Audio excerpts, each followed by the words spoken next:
Muy buenas noches, 8:45, momento de las noticias. Mi nombre es Juan Carlos Sandoval y le presento nuestros titulares. Azúcar de Guatemala presenta los titulares. En el Día Internacional de la No Violencia contra la Mujer, organizaciones feministas denuncian y piden que cesen las muertes de mujeres.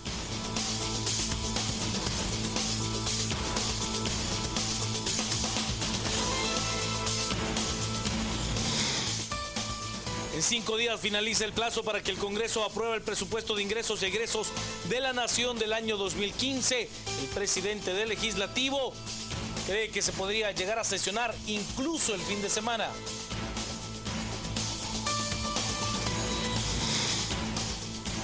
Según analista, la Comisión de Postulación de la Contraloría General de Cuentas está violando los plazos que le dicta la Constitución para dar el listado final de 6 aspirantes a ocupar la dirección de dicha institución.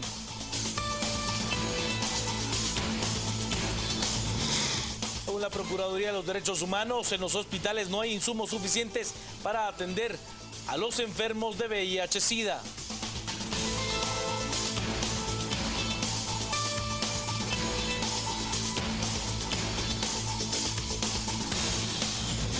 Y en El Salvador masacraron a 8 miembros de una familia mientras celebraban una graduación. Se presume que los muertos eran pandilleros.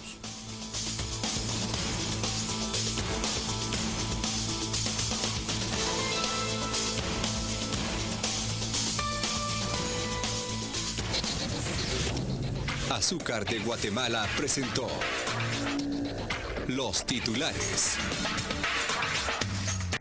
Organizaciones en pro de los derechos de la mujer salieron a las calles en el Día Internacional en contra de la violencia contra la mujer para demandar políticas de parte del Estado más efectivas que permitan contrarrestar la violencia contra este sector, que según ellos es uno de los más vulnerables de toda la población. En el Día Internacional de la No Violencia contra la Mujer, unas 50 organizaciones de mujeres realizaron una caminata demandando el respeto a la vida de las mujeres. Ellas realizaron una parada frente a la Corte de Constitucionalidad para pedir que se resuelvan 2 amparos que tienen que ver con la creación de una unidad de delitos contra las féminas dentro de la Secretaría Presidencial de la Mujer CEPREM. Hoy nos hemos reunido para exigir al Estado la defensa de las instituciones especializadas creadas para eliminar la violencia contra las mujeres en Guatemala. Estas instituciones han sido debilitadas, no tienen presupuesto, no están funcionando, y esto ante la magnitud del problema de violencia, cuando más de 600 mujeres mueren cada año y más de 100.000 denuncias son interpuestas en los diferentes órganos de justicia, pues la magnitud de la problemática es muy grande y la respuesta del Estado se está quedando muy corta. Hoy hemos parado frente a la Corte de Constitucionalidad porque hay un amparo que se ha interpuesto referente a una reforma al acuerdo gubernativo de creación de CEPREM, que pretende crear una dirección de violencia sin ser esta su competencia. También estamos pidiendo que la Corte resuelva una acción de inconstitucionalidad que presentó el organismo judicial a la integración de CONAPREVI, que es el ente rector de violencia contra las mujeres. Según la representante de la coordinadora 25 de noviembre, las instituciones no cuentan con recursos para poder atender las denuncias planteadas ante el Ministerio Público. Sumado a esto, la falta de fiscales en materia de violencia contra las mujeres. Los juzgados especializados son muy pocos, los centros de apoyo integral para mujeres sobrevivientes de violencia, los CAIMUS, están sin recursos, pues tenemos muy pocos fiscales especializados en materia de violencia contra las mujeres que puedan probar estos delitos con facilidad, pero el problema real es que hay un desborde de denuncias por el delito de violencia contra las mujeres y el Estado no está preparado. Así es que estamos exigiendo al Estado respuestas para que puedan estar en capacidad de brindar protección a las mujeres y de brindarle una respuesta a su solicitud de justicia. Y según datos del GAM, tan solo en este año 2014 de manera violenta han muerto unas 600 mujeres. En la conmemoración del Día contra la Violencia de la Mujer, diferentes sectores se pronunciaron respecto a la violencia que afecta a este género. Según las estadísticas en el país de enero a octubre del presente año, han muerto más de 600 mujeres, hechos que en su mayoría se han quedado en la impunidad, según denunciaron. El total de muertes violentas que tenemos de enero a octubre en el 2014 son 650 muertes de mujeres, muertes violentas. Además de esto, pues hay una fuerza de tarea contra el femicidio que no ha rendido resultados en el 2014, no hay bandas desarticuladas y hay una detención reportada de acuerdo con esta fuerza de tarea. Sin embargo, nosotros vemos que en este sentido el Estado no le ha puesto una especial atención. Dicen que la mayor parte de personas que mueren son hombres. Sin embargo, cada vez las cifras y las estadísticas acercan más y el incremento es directamente hacia las mujeres. La entrevistada critica la falta de políticas para prevenir la violencia y asesinatos contra las mujeres, que en los últimos años se ha ido incrementando. He de contarle ahora que tan solo faltan 5 días para que el Congreso tenga como plazo para aprobar el proyecto de presupuesto de ingresos y egresos de la Nación del año 2015. A entender del presidente legislativo, incluso se podría llegar a sesionar el fin de semana. El proyecto de presupuesto de ingresos y egresos de la Nación tiene tan solo 5 días para ser aprobado en el Pleno del Congreso. El monto que el organismo ejecutivo está solicitando es de más de 71.000 millones de quetzales. Ante el inminente vencimiento del plazo, el presidente del Parlamento guatemalteco, Aristides Crespo, no descartó sesionar todos los días, incluyendo fines de semana. Semana puede convocarse para trabajar. Esto termina el domingo 30, así que nos vamos a correr el riesgo de trabajar días inhábiles, dijéramos así, sábados y domingos, incluido el día del periodista, ¿no? Porque entonces tendríamos alguna actividad que realizar aquí en el Congreso. El presidente del Congreso también aseguró que ellos estarían buscando que el presupuesto de la Nación pueda estar aprobado antes de las 10 de la mañana del domingo 30 de noviembre. 6 rondas de votación en la Comisión de Contraloría General de Cuentas y aún no hay listado final. La postuladora para Contralor General volvió a suspender la selección de aspirantes a la institución por falta de consensos. Luego de la 6ª ronda de votación, ningún aspirante obtuvo los 13 votos para ser parte del listado final. Se habló de un sistema de votación un poco más ágil, siempre respetando la ley. Todos los candidatos de la lista de 22 tienen que ser incluidos y tomados en cuenta en cada ronda. No podemos excluir a ninguno, pero sí pudiéramos encontrar sistemas en los cuales los comisionados pudieran expresarse por grupos. Por ejemplo, damos un grupo de 3 postulantes y por turnos cada comisionado va diciendo de viva voz, como manda la ley, su voto a favor o en contra de cada uno de ellos. El abogado Ricardo Sagastume presentó un memorial a la postuladora donde señala que la participación del excontralor Carlos Mencos es contra la ley. El presidente de la comisión, Cyrano Ruiz, manifestó que se analizará el expediente. Se decidió por votación de la comisión escanearlo y mandarlo en forma electrónica a cada uno de los miembros de la comisión. Ese documento, como toda la correspondencia recibida desde el inicio del proceso, será colocado en el portal una vez que el acta esté firme. Esencialmente es un memorial de parte del abogado.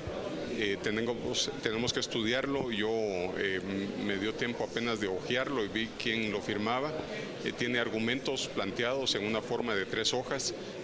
Lo desconozco por el momento, pero lo vamos a estudiar y ya fue distribuido a los comisionados. La comisión postuladora, la Contraloría General de Cuentas, está siendo ampliamente criticada por el atraso en el proceso de selección de la nómina de 6 postulantes para elegir al próximo Contralor General de Cuentas. Según analistas en materia política, la comisión no ha respetado los plazos constitucionales y se ha entrampado por intereses cuestionables o dudosos. Los procesos no han respetado los plazos constitucionales. Eso es una cuestión muy grave porque rompe la institucionalidad, rompe el orden constitucional y no podemos interpretar las leyes ordinarias no podemos interpretar la Constitución a partir de las leyes ordinarias. Eso significa que aunque la ley de la Contraloría establezca que en determinados casos asume el subcontralor en defecto del titular de la Contraloría, eso no significa que esa tiene que ser la regla. Esa es una cuestión excepcional, pero los procesos no pueden seguir marcados por la irresponsabilidad de continuar con contradicciones, con malas prácticas y ante todo con irrespetar los plazos que la misma Constitución señala. Pausa, al regresar más noticias, quédese con nosotros a las 8:45.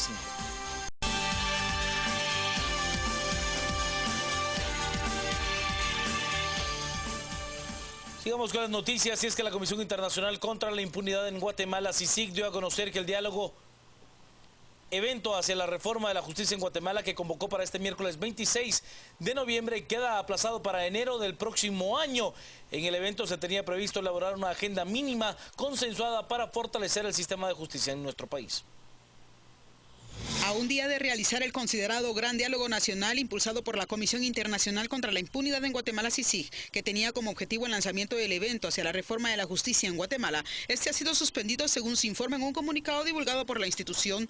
En el comunicado se lee que este ha sido dejado hasta el otro año. Así como el inicio de los trabajos de sus mesas temáticas se realizará en coordinación con el gobierno de Guatemala en enero del 2015. Dicho cambio pretende darle el impulso más amplio posible a este esfuerzo que es de sumo interés para el país. A pesar que las organizaciones civiles estaban convocadas para mañana a las 10 en un hotel capitalino, este se pospone a inicios del 2015, por lo que oportunamente circulará las invitaciones para este lanzamiento, concluye.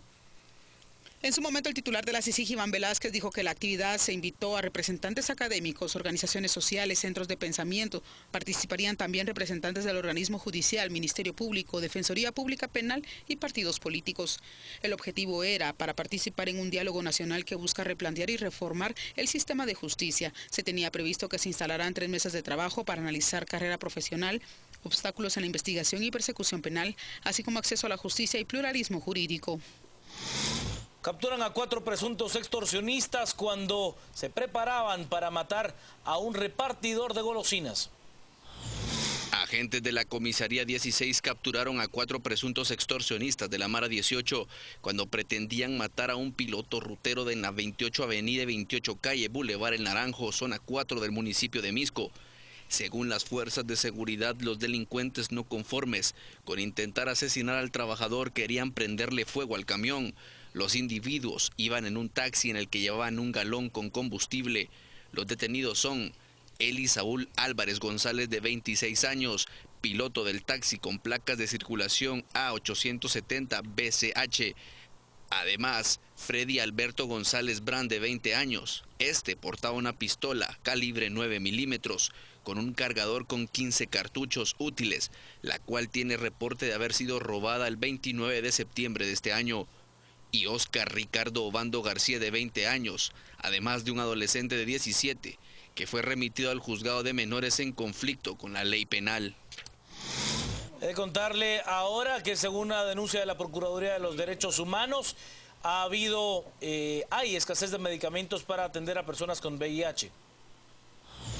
El tema del sector salud ha sido un tema complicado durante el año 2014.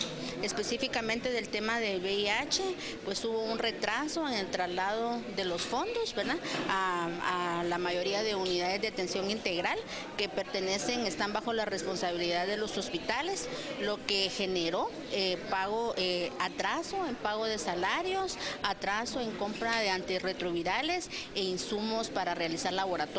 Existen 16 unidades de atención integral que son parte de los hospitales, están bajo la responsabilidad de los hospitales. Las unidades de atención integral más grandes, que son las especializadas para tratar el tema de VIH, son las que se encuentran en la ciudad y las de Quetzaltenango. A partir del mes de marzo y en forma repetitiva se han enfrentado los problemas de desabastecimiento por el mismo retraso en la compra de los antirretrovirales y el tema de falta de salarios a los profesionales que conforman estas unidades. Personas de la tercera edad que se benefician con la atención del Centro de Atención Médica Integral para Pensionados CAMIP del Instituto Guatemalteco de Seguridad Social tienen 15 días sin recibir su medicamento. Canal Antigua constató con la farmacia del CAMIP Pamplona que no tienen medicamentos como metformina, que sirve para regular el azúcar, lansoprazol, y ofloxacina, un antibiótico que se espera que las autoridades del Seguro Social tomen cartas en el asunto, pues pueden ser vitales para los pensionados. El clima, Diana Guerra.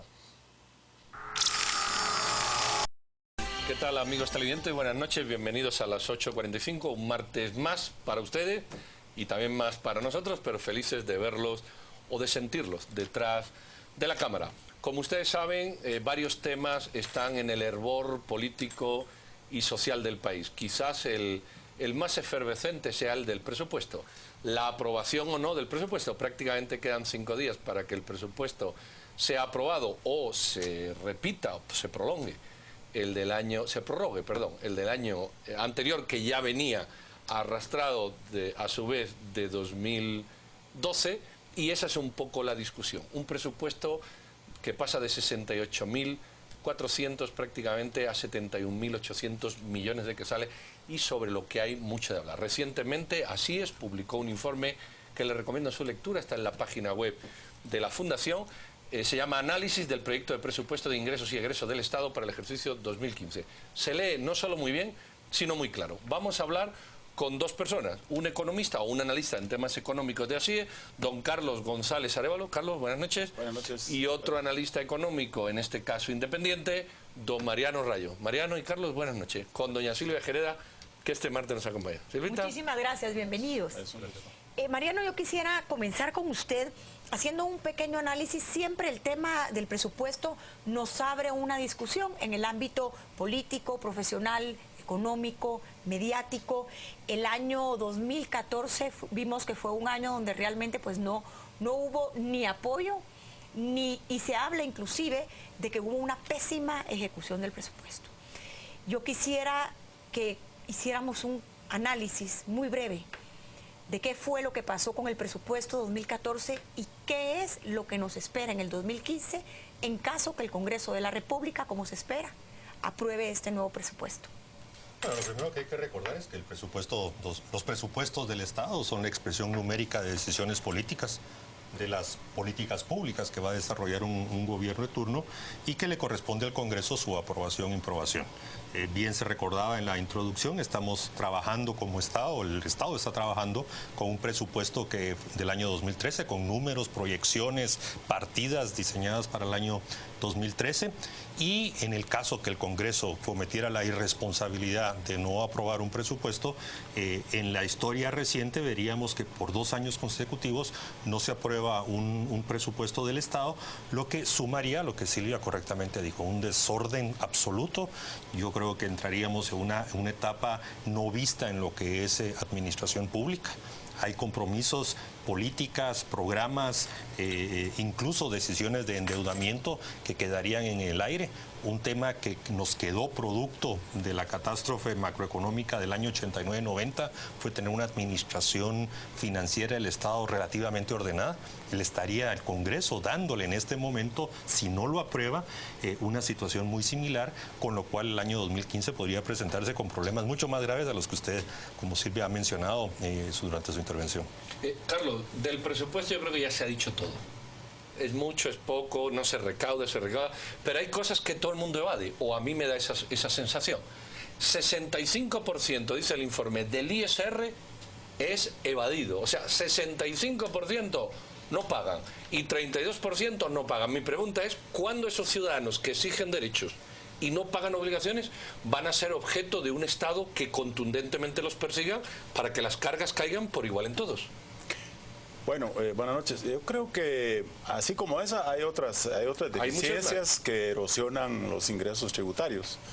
Falta de una fiscalización más focalizada, diría yo, en los contribuyentes más grandes, creo yo, no perder el tiempo en los pequeños, ponerle atención a la evasión fiscal en las aduanas y al contrabando, es donde están, digamos, los agujeros más fuertes, además de la evasión que según las autoridades de la Superintendencia de Administración Tributaria es 65% en el impuesto de la renta y 32% en el IVA.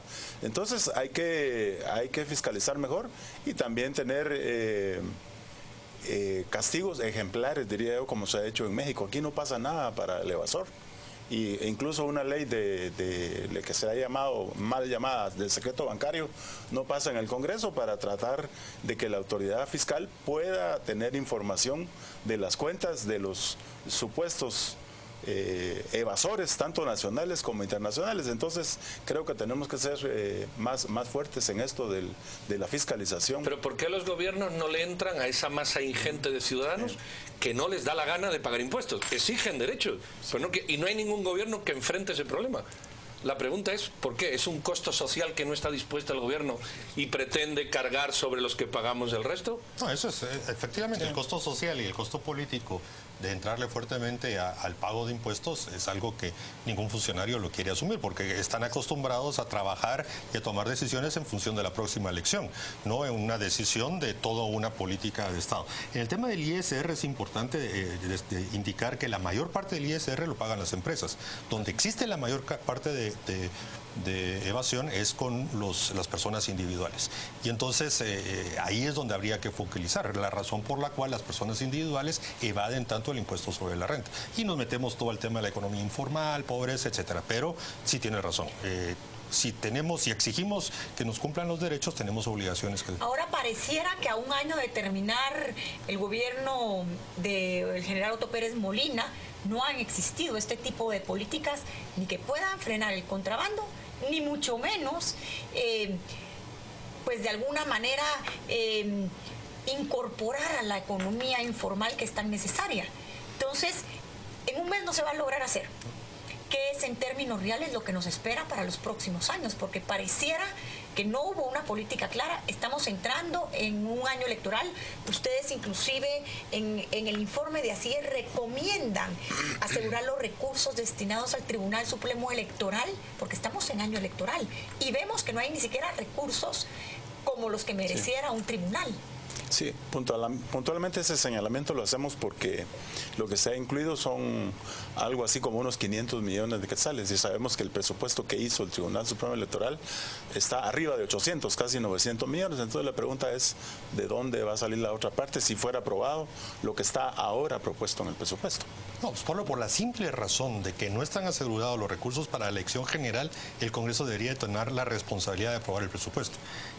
Mal con el presupuesto si lo aprueban como está y peor sin él, pero solo el elemento electoral para garantizarnos un proceso, independientemente de quienes participan y menos de los quienes ganen, para la democracia y la gobernabilidad de este país, hay que asegurarle los recursos para llevar a cabo las elecciones 2015. Mariano, aquí hay un televidente que nos pregunta que en su experiencia, que data de muchísimo tiempo atrás, si nos habíamos acercado a un proceso electoral sin que el Tribunal Supremo Electoral tuviera asignado los recursos necesarios, o esto es un fenómeno nuevo que se está dando en este momento. El fenómeno nuevo es de que por segundo año consecutivo se corre el riesgo de no tener un presupuesto aprobado.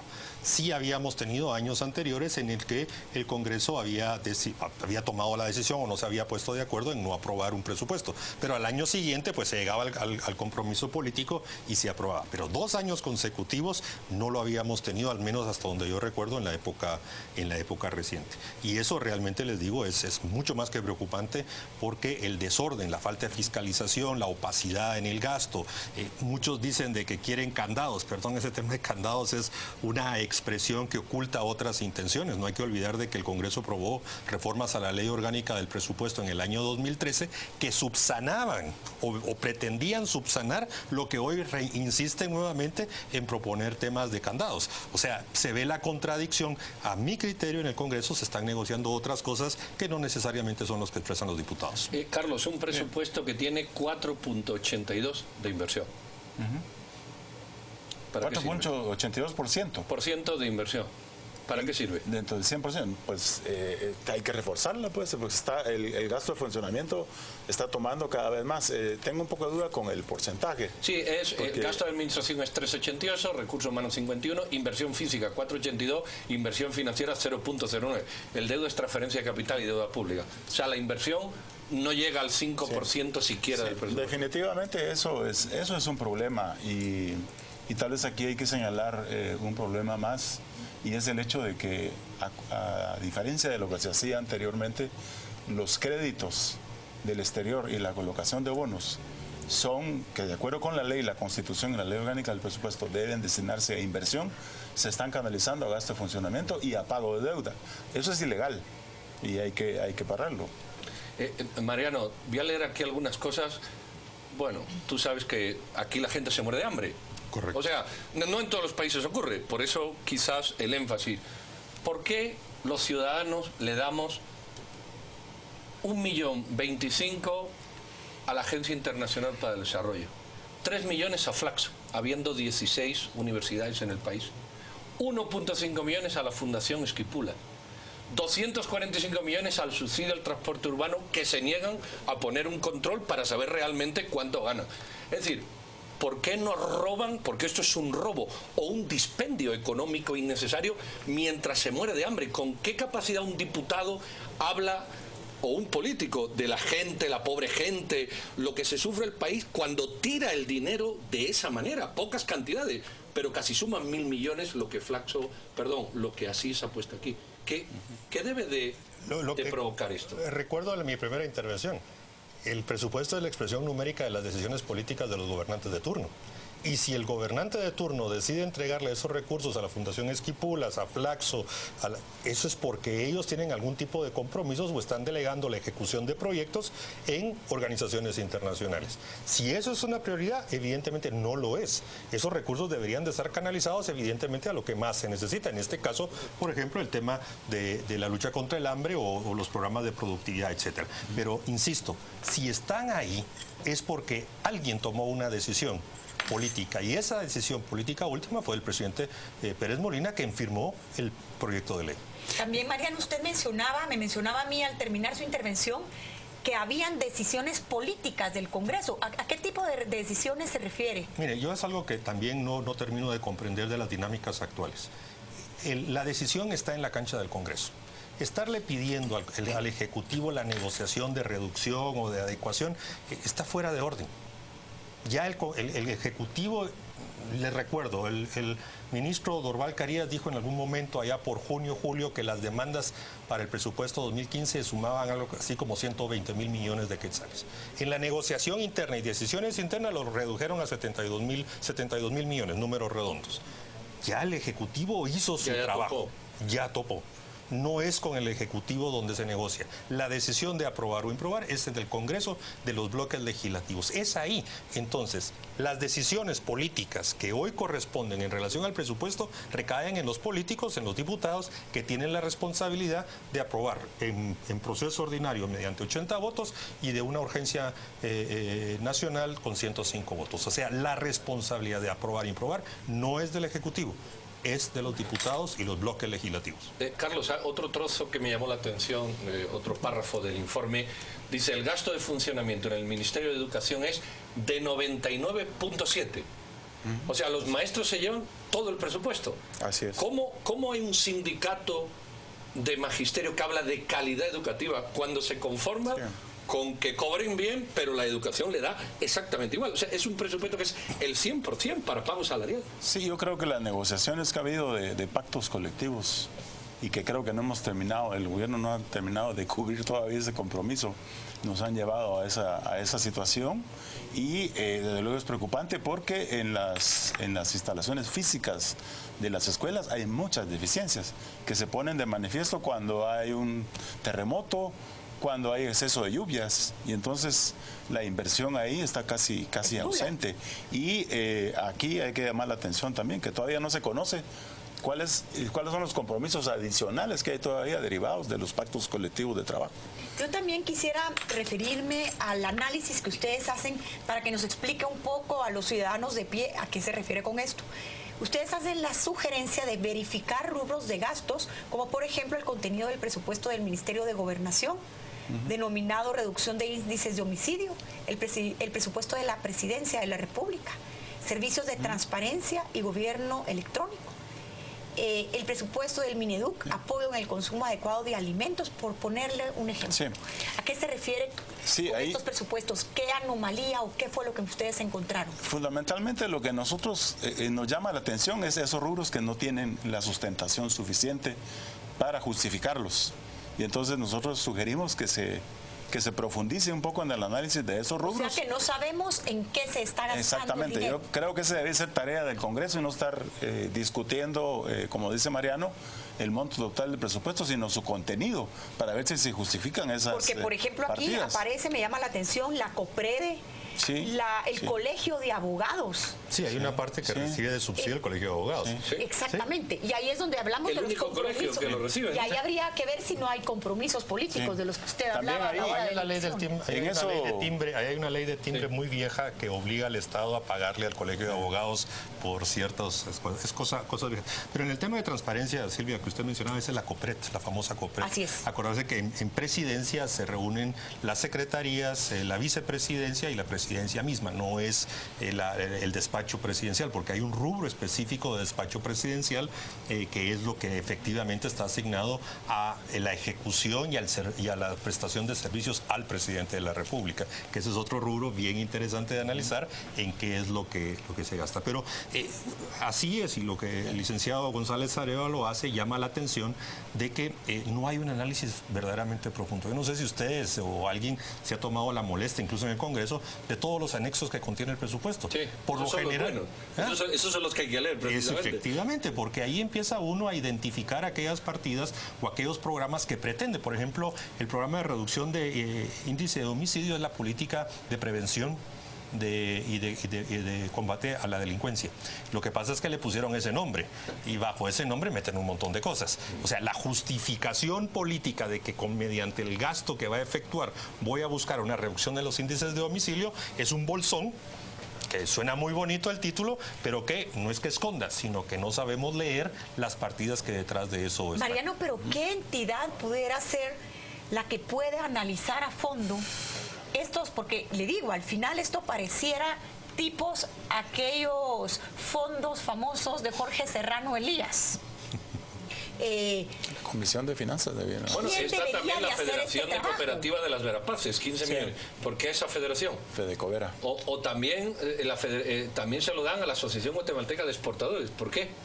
Hay convenios, yo no los voy a justificar, yo voy a explicar. Hay compromisos que en este caso tienen algunas instituciones del Estado de convenios de cooperación y de traslado para ejecución de recursos, porque el Estado es extremadamente ineficiente e incapaz de hacer los gastos. Entonces firman convenios de cooperación, les trasladan los recursos y después solo hay una rendición de cuentas. Eso es lo que pasa con el tema de Fedecovera o en el tema de Agexport, pero es importante que se identifique que hay transferencia de subsidios, transferencias de capital a ese tipo de organizaciones. Y hay muchas otras, ahorita están mencionando algunas. En el cierre de ese párrafo hay otro tema que estaba leyendo Silvia y es la asignación al Ministerio de Desarrollo Social. Por supuesto, a eso llama la se atención me adelantó. porque tiene un incremento de 500 millones y una ejecución que no llega al 40% en este año. Entonces llama la atención. Pero es año electoral. Esos bolsones. Lo de la Secretaría precisamente de la Paz es que eso. Ahí tienen presupuestado el primer desembolso por el tema de resarcimiento de Chixoy. Entonces, ahí ese aumento drástico que tiene el presupuesto de CEPAS es para los desembolsos del primer año. Hay otro tema interesante que ustedes ponen en la gráfica 3, que es la carga tributaria de los países latinoamericanos seleccionados, ¿no? Se habla de que somos un país con una baja carga tributaria. Ese también es un discurso muy promovido. Sin embargo, yo estoy viendo, por ejemplo, Guatemala tiene 10.9, Costa Rica 14.5, Honduras 14.9, más que Costa Rica, Nicaragua 14.9, más que Costa Rica, El Salvador 15.5, más que Costa Rica, y Panamá 13.2. Y Panamá, con menor presupuesto, tiene mayor desarrollo que el resto. ¿Por qué no se habla de la eficiencia en el gasto y se queda uno en el poco gasto? Otra vez volvemos a caer en una rueda poco explicada. Claro, ahí hay un tema antes de que Carlos, que es conoce mucho más. Hay algo que yo no comparto de esa gráfica, y es que otros países suman lo que se hacen aportes sociales en el tema del pago de previsión, al IX y cosas de esa, y los impuestos locales, cosa que en la gráfica, en el dato de Guatemala, ni se incluyen los impuestos locales, ni se incluyen la contribución social. Que eso subiría alrededor del 15-15,5%. Estoy de acuerdo. Entonces, lamentablemente, se han negado las autoridades para mantenernos esa situación constante de que no pagamos impuestos o que pagamos muy pocos, se niegan a que, como lo hacen en otros países, le sumemos los impuestos locales, IUS y todo eso que pagamos y que la gente lo hace, como las contribuciones sociales. Porque y el mismo boleto de ornato, efectivamente, por ejemplo, que termina siendo un impuesto. Lo es, de hecho. Nos quedan 30 segundos, Carlos, pero... Es correcto lo que dice Mariano. En el caso de Nicaragua, nosotros sabemos que la contribución al Seguro Social se incluye en la carga tributaria, y quizá en el caso de Panamá vale la pena resaltar que en Panamá hay un ingreso no tributario muy importante que proviene del canal, de la explotación del canal. Entonces eso no es parte de los ingresos tributarios y consecuentemente no hay, y ellos tienen mucho más ingresos, ¿no? Pero sí, como dice Pedro, hay que hacer un análisis de cuánto gastan, porque Argentina tiene una carga de 20%, pero ahí hay que ver también cómo Muy bien, Carlos y Mariano, yo creo que tenemos que resaltar el trabajo que ha hecho ASIES en este análisis del proyecto de presupuesto. Ustedes lo pueden bajar de la página, es muy interesante, se lee muy cómodo, muy fácil y está muy claro, al menos para los no economistas como nuestros invitados.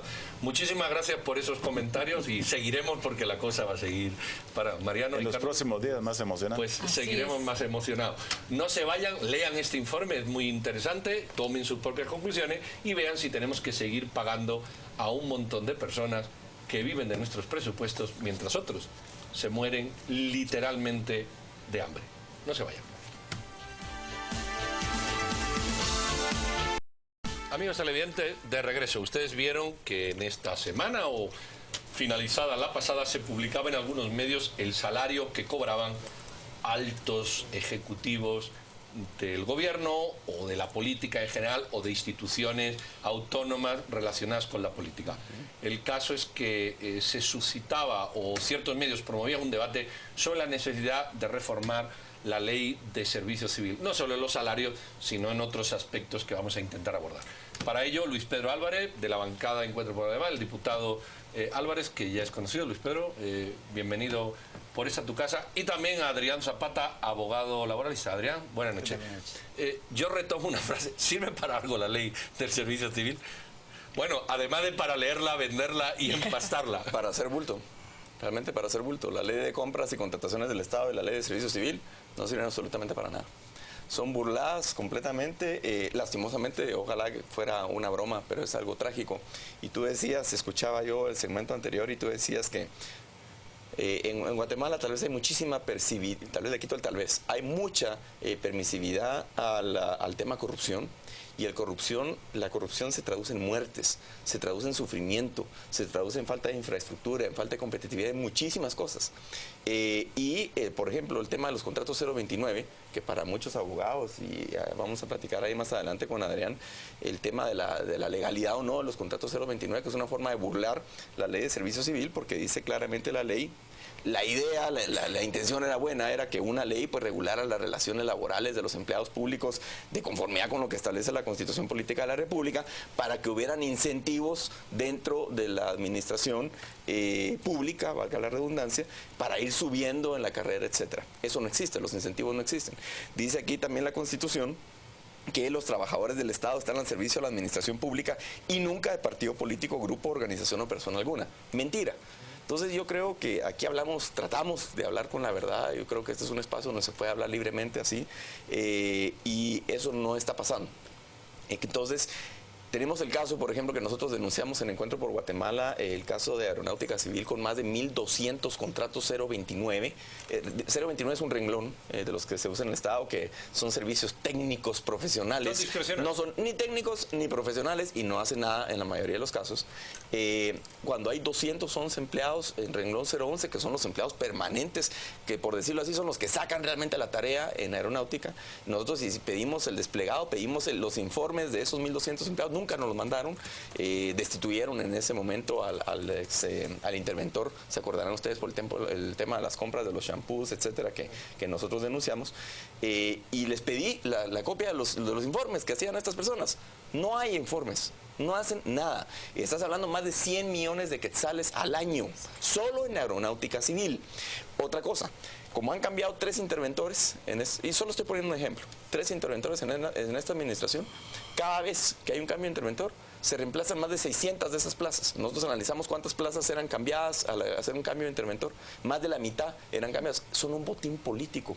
Las plazas en el Estado se han convertido en un botín político y en el cual no solo favorece a aquellos que están cercanos al partido de poder, que independientemente si son verdes, amarillos, a naranjas o el que fuera en el futuro, va a pasar lo mismo, porque el incentivo perverso está escrito. Adrián, ¿qué se puede hacer? Bueno, o ¿cómo lo ves tú? Mira, yo creo que partir de la casuística o de lo que estamos viendo hoy es una visión que no abarca la integralidad del problema. Creo que el Estado necesita existir per se y necesita ser un Estado fuerte. Discutamos si es un Estado grande o un Estado fuerte, pero necesitamos un Estado fuerte. Y en esa medida el servicio público o la burocracia es básica. Entiendo la burocracia con la especialidad que ésta requiere y más allá de una mala palabra. Hay muchos servidores públicos que con las condiciones que tienen y los salarios que tienen, porque lo que salió en los medios no es el grueso del servicio público de este país. En este país hay gente que trabaja en condiciones de verdad muy precarias y sacan la tarea. Yo a ese tema quería ir, Adrián. Por ejemplo, vemos la Policía Nacional, que no ha recibido salario y que es fundamental para nuestra sobrevivencia. Y vemos inclusive el Ministerio Público, que al día de hoy se le adeuda más de 300 millones. Y hay una amenaza que no se puedan pagar aguinaldos. Entonces, ¿cómo hacemos para que esta disparidad que existe hoy día, donde unos pocos, una élite, se beneficia con salarios de 100.000, 75.000, más viáticos, más carros, más casas, puntos, etcétera, y otra mayoría no está percibiendo ni siquiera un salario digno? Mira, yo creo firmemente que el tema es abordar el problema desde la especialización y generar un servicio público con una retribución digna. Evidentemente la carrera administrativa es básica. No se puede seguir desperdiciando todo el expertise que se genera en los cuadros técnicos, en la gerencia media.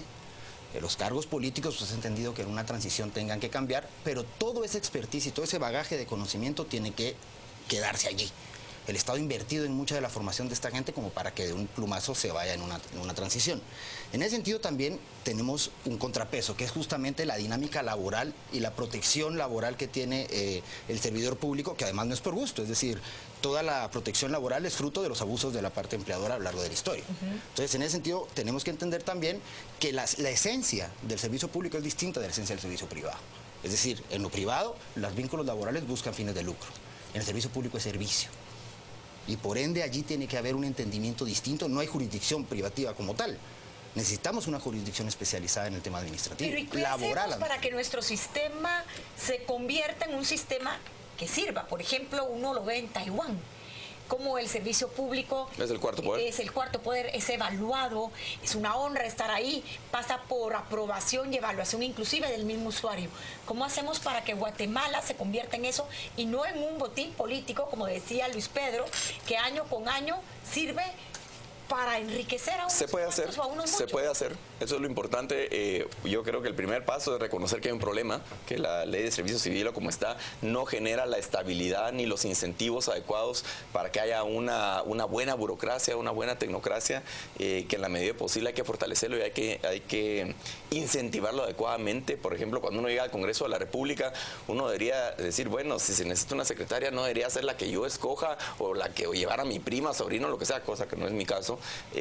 Pero que uno llamara a la oficina de servicio civil y lo hemos visto en muchos países donde las personas dicen, mira, el perfil que se necesita es esto, y regresan. Yo compartía con unos senadores en los Estados Unidos y le regresan al funcionario público 5, 8, 10 perfiles y entonces uno ya escoge, pero vienen de la oficina de servicio. Ahora, contestando la pregunta que tú hacías, ¿cómo se puede hacer para mejorar esa ley?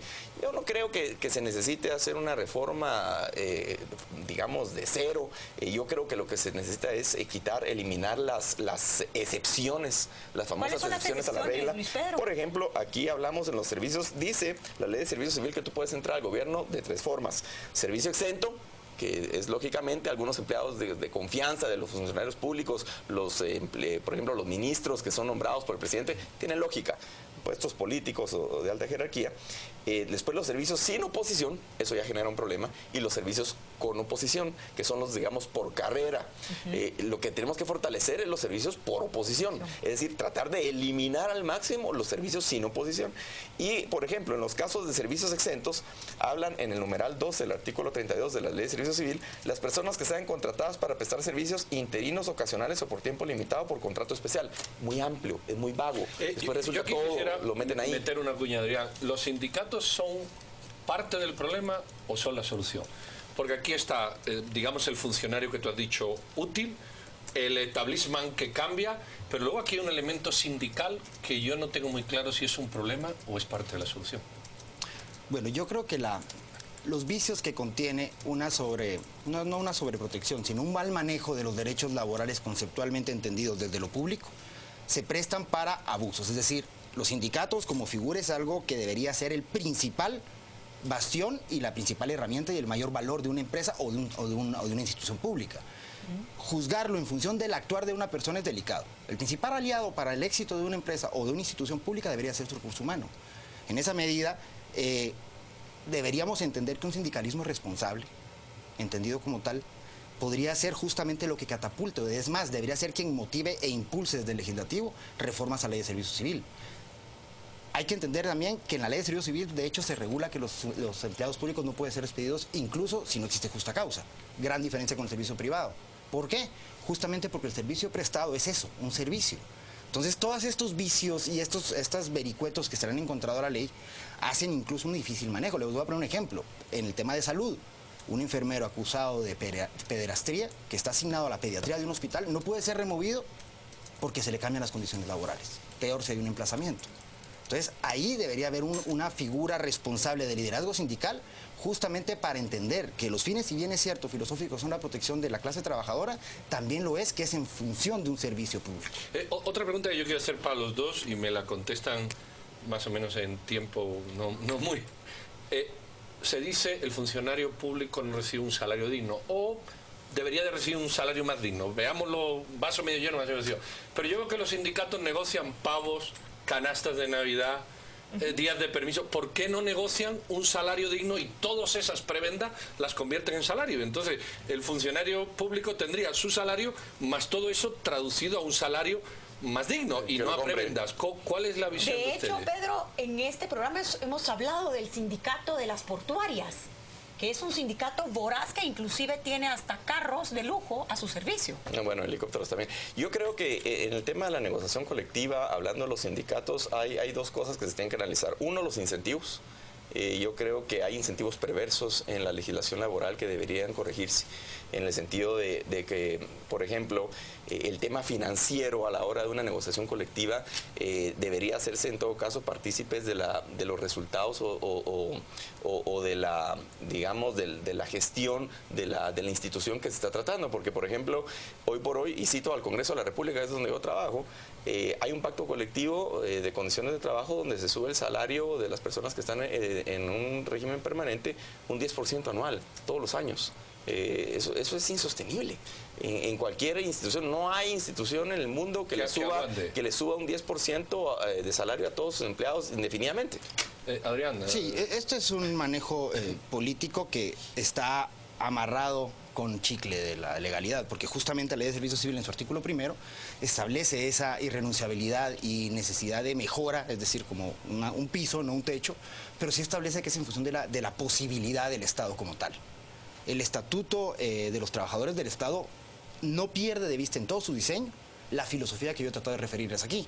O sea, es imprescindible un Estado fuerte con una burocracia capacitada y fuerte también y con un salario digno. Eso ataca dos elementos claros. Uno, la capacidad de corromperlos. Dos, retirar mediante la estabilidad laboral y la meritocracia el botín político que puede ser el otorgamiento de plazas. Y más importante aún, generar desde un Estado fuerte la viabilidad de proteger incluso a otros trabajadores. Es decir, hablando, me voy a salir un poco del huacal, hablando un poco del tema de la empujada ley de promoción y empleo, por ejemplo, creo que deberíamos entrarle primero a la ley de servicio civil para generar un ministerio de trabajo fuerte que pueda controlar alguna de estas flexibilidades antes de poder empezar a pensar en otra cosa. Ahora, Luis Pedro, ¿será posible?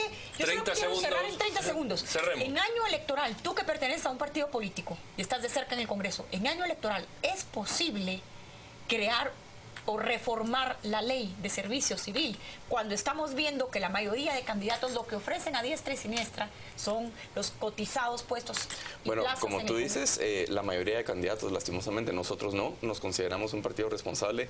De hecho, con la propuesta de presupuesto y con los temas de bonos hemos asumido costos políticos precisamente por esa responsabilidad que estamos nosotros siempre asumiendo, y la diputada Montenegro ha sido bastión de esa responsabilidad, pero definitivamente creo que, como bien tú lo dices, la mayoría de partidos políticos simplemente lo hace con fines electoreros de una forma completamente irresponsable, porque esta situación que tenemos ya en la burocracia hoy por hoy es insostenible, y a cualquier partido que le toque gobernar el próximo gobierno va a tener problemas financieros y legales terribles. Adrián, 15 segundos. ¿Tú crees que esto va a tener solución o se va a abordar? Yo esperaría que sí. Creo que es básico fortalecer los liderazgos responsables, y en ese sentido se traduce incluso para la gente al emitir el voto para llegar al Congreso. El bagaje de leyes que tiene unas deficiencias abismales, que complica la gestión de un abogado o de un juez incluso, es fruto de una legislación deficiente. Volvemos a lo mismo, la responsabilidad a la hora que los ciudadanos ejerzamos nuestro voto. Pues ahí han visto ustedes un presupuesto que no nos llega y se reparte como quiere, y unos funcionarios civiles que ni tienen todas esas garantías, prebendas, reconocimiento y responsabilidades que Adrián apuntaba, y sí adolecen de todos esos defectos que el diputado Luis Pedro Alves de alguna manera resaltaba, aunque ambos están de acuerdo como todos en que hay que entrarle a una reforma sustancial del tema para tener buenos funcionarios. Bueno, dos problemas más a resolver, quizás no por este gobierno, a ver si el que viene se atreve. Luis Pedro, muchísimas gracias. Adrián, a ti también. Doña Silvia, no tenemos más tiempo, así que nos vamos con Rosario Orellana a Deportes. Nos y vamos nada más. directo. Tengan feliz noche y léanse todo lo que le hemos dicho aquí que deben de mirar, para que no se le pongan los pelos de punta. Tengan feliz noche. Buenas noches.